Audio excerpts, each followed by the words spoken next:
Bismillahirrahmanirrahim. Assalamualaikum warahmatullahi wabarakatuh. Baiklah para siswaku yang ada di seantero dunia, selamat datang di channel Roger Bioscience. Di video kali ini kita akan membahas tentang sistem pencernaan makanan pada manusia. Oke, para siswaku, apakah kalian sudah makan tadi pagi? Dengan apa saja kalian makan? Makanan merupakan sumber energi utama bagi makhluk hidup. Tanpa makanan yang masuk ke dalam tubuh, manusia dapat mati karena tidak punya energi untuk bertahan hidup. Ya, kita memerlukan makanan untuk kebutuhan energi. Tahukah anak-anak berapa energi yang dibutuhkan manusia untuk berlari, berjalan? Semua aktivitas yang kita lakukan membutuhkan energi. Tubuhmu membutuhkan energi untuk setiap kegiatan seperti belajar, berjalan, ke sekolah, dan lainnya. Tubuhmu juga menggunakan energi untuk mempertahankan suhu tubuh normal sekitar 37 derajat Celcius. Bagaimana makhluk hidup memperoleh energi? Manusia dan hewan memperoleh energi melalui makanan. Jumlah energi yang dibutuhkan oleh tubuh untuk melakukan berbagai aktivitas menggunakan satuan kalori. Sama halnya pada tubuh, jumlah energi yang tersedia dalam makanan juga diukur dalam satuan kalori. Satu kalori adalah jumlah energi panas yang dibutuhkan untuk menaikkan suhu 1 gram air hingga naik sebesar 1 derajat Celcius. Satu kalori sama dengan 4,184 joule. Sering dibulatkan menjadi 4,2 joule. Baiklah, para siswaku, perhatikan tabel berikut. Oke, tabel 4.2 ini menunjukkan jumlah kalori yang dibutuhkan pada beberapa aktivitas seperti berjalan naik tangga, berlari, berenang, latihan berat, berjalan-jalan, dan beristirahat. Manakah yang merupakan aktivitas yang membutuhkan kalori yang terbanyak? Dan manakah yang memiliki aktivitas tersedikit membutuhkan kalori? Jawab ya. Oke, berikutnya di tabel 4.3 menunjukkan kebutuhan aktivitas sehari-hari pada pria dan wanita. Kalau kalian perhatikan, siapakah yang membutuhkan energi lebih banyak? Ya, apakah laki-laki atau perempuan? Jawab ya, anak-anak. Dan tabel berikut menunjukkan jumlah energi yang terdapat pada menu makanan seperti lauk pauk, buah, nasi, minuman, dan kue. Manakah yang memiliki jumlah energi yang terbanyak?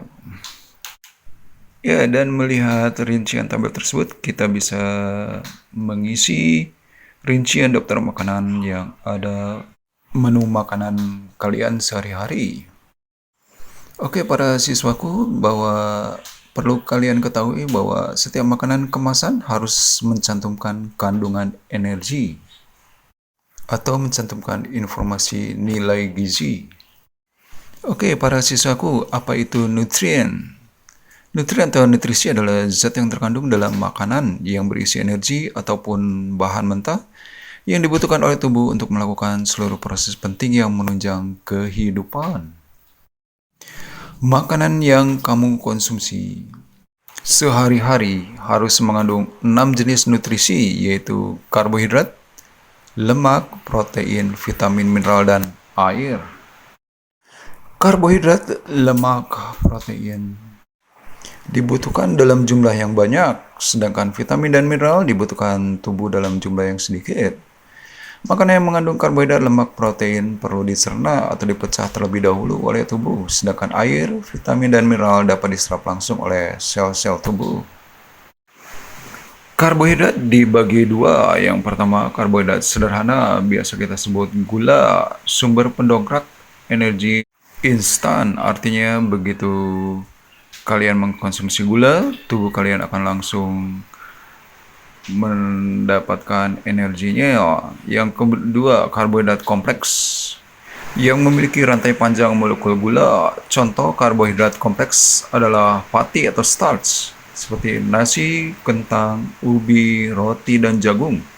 Ini adalah contoh-contoh makanan yang mengandung pati. Pati merupakan sumber energi yang tahan lama.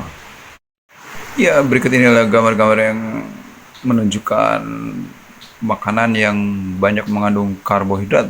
Ya, di sini ada nasi, ubi, sagu, jagung, kemudian singkong ya dan kue. Oke siswaku, berikutnya adalah protein. Bahan makanan yang mengandung banyak protein diantaranya adalah dada ayam dan ikan. Peran protein bagi tubuh yang pertama ya sebagai sumber energi, kemudian yang kedua membantu membangun sel-sel tubuh, yang ketiga mengatur dan menjalankan metabolisme tubuh, dan yang keempat membentuk sistem kekebalan tubuh. Oke siswaku, ini adalah gambar-gambar makanan ya yang banyak mengandung protein: ikan gurame, daging sapi, telur rebus, daging ayam. Oke, yang ketiga adalah lemak. Fungsi lemak diantaranya adalah yang pertama sumber energi.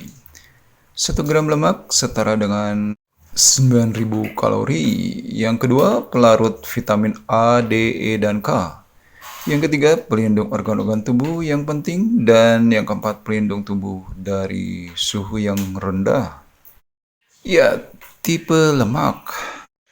Tipe lemak ya, ada good fats, ada bad fats. Untuk good fats diantaranya di sini bisa kita lihat di situ ada alpukat ya, kemudian ada kelapa, jeruk. Oke, bisa kalian tambahkan? Ya, kemudian untuk bad fats tentunya di sini daging ya. Oke, bisa kalian tambahkan selain daging? Ya, berikutnya lemak juga ada lemak tak jenuh ya, bisa dikatakan lemak baik. Contoh sumber makanan yang mengandung lemak tak jenuh diantaranya adalah minyak zaitun, alpukat, dan kacang-kacangan. Fungsi dari lemak tak jenuh adalah untuk mengontrol kadar kolesterol dalam darah. Ya, berikutnya lemak trans. Bersumber dari makanan yang digoreng. Tinggi kadar lemak trans dapat meningkatkan kadar kolesterol dalam darah dan menyebabkan penyakit jantung. Ya, berikutnya kolesterol. Fungsi kolesterol adalah untuk membentuk bagian sel membran. Kolesterol yang diproduksi di hati cukup untuk memenuhi kebutuhan harian. Jadi sebenarnya kita tidak membutuhkan makanan yang mengandung kolesterol. Tingginya kadar kolesterol dalam darah dapat menyumbat pembuluhan darah, sehingga memicu terjadinya penyakit jantung dan tekanan darah tinggi. Ya, berikutnya untuk para siswaku dan para guru sekalian yang ada di seantero dunia. Akhirnya kita akan melakukan praktikum zat makanan ya. Oke, bahan-bahan yang harus dibawa di antaranya di sini nasi, tahu putih, kentang rebus, gorengan, mentega, telur, kertas HPS, betadin kecil, lilin dan korek, aqua gelas, kertas label, tisu, dan plastik kresek, serta jangan lupa penggaris. Oke, dari makanan yang sudah kita bawa, kita bisa mengetes zat makanan tersebut dengan regan-regan berikut. Ya, yang perlu kita rencanakan, kita catat warna awal dari makanan tersebut dan warna setelah diberi regan seperti Lugol, Biuret, Fehling A dan B, dan disimpan di kertas HVS. Dan satu hal lagi ya, di uji makanan di sini yang perlu kalian ketahui bahwa seandainya bahan makanan tersebut mengandung karbohidrat kompleks, itu adalah ketika diuji menggunakan Lugol, indikator positif, makanan tersebut akan berubah menjadi larutan berwarna biru terang. Oke, kemudian untuk karbohidrat sederhana, setelah diuji dengan Fehling A dan B, indikator positif, makanan tersebut berubah menjadi larutan berwarna biru kehijauan, kuning sampai merah bata. Kemudian makanan yang mengandung protein setelah diuji menggunakan Biuret, larutan berubah menjadi larutan berwarna merah muda sampai ungu. Kemudian untuk makanan yang mengandung lemak, ketika diuji menggunakan kertas HPS ya, kertas tersebut berubah menjadi transparan pada kertas tersebut. Oke, berikutnya adalah vitamin. Walaupun dibutuhkan dalam jumlah sedikit, namun harus ada karena vitamin diperlukan untuk mengatur fungsi tubuh dan mencegah beberapa penyakit.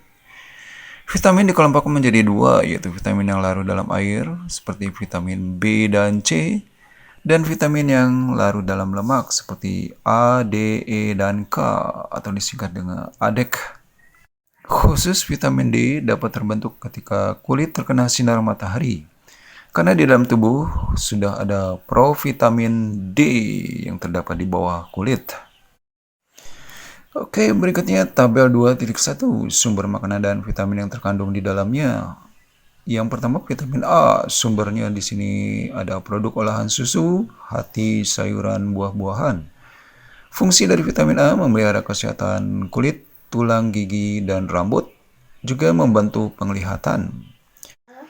Oke, berikutnya vitamin B2 riboflavin. Sumbernya produk olahan susu, sayur-sayuran berwarna hijau, produk yang terbuat dari gandum.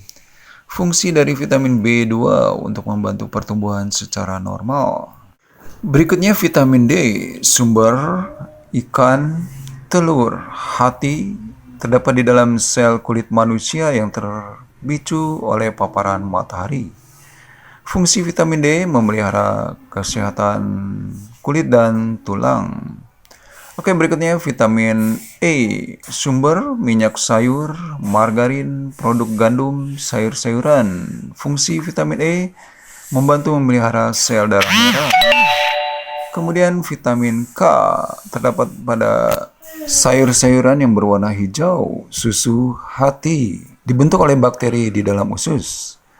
Fungsi dari vitamin K membantu pembekuan darah dan juga membantu pembentukan formasi tulang. Ya, berikutnya mineral.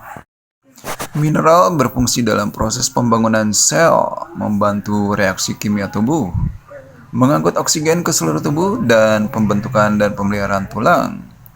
Beberapa mineral dibutuhkan tubuh kita dalam jumlah yang sangat sedikit, sebagian yang lain cukup banyak. Mineral yang tidak menghasilkan energi pada tubuh. Contoh mineral yang terkenal diantaranya kalsium untuk pertumbuhan tulang dan gigi. Ya, yang berikutnya adalah air. Air dibutuhkan oleh tubuh sebagai pembentuk sel dan cairan tubuh, pelarut zat gizi, pengatur suhu tubuh, pembantu proses pencernaan makanan, media transportasi, dan juga media pengeluaran sisa metabolisme. Baiklah para siswaku yang berada di seantero dunia, demikian materi tentang sistem pencernaan makanan. Oke, sampai jumpa di materi berikutnya. Wabillahi taufiq walhidayah. Wassalamualaikum warahmatullahi wabarakatuh.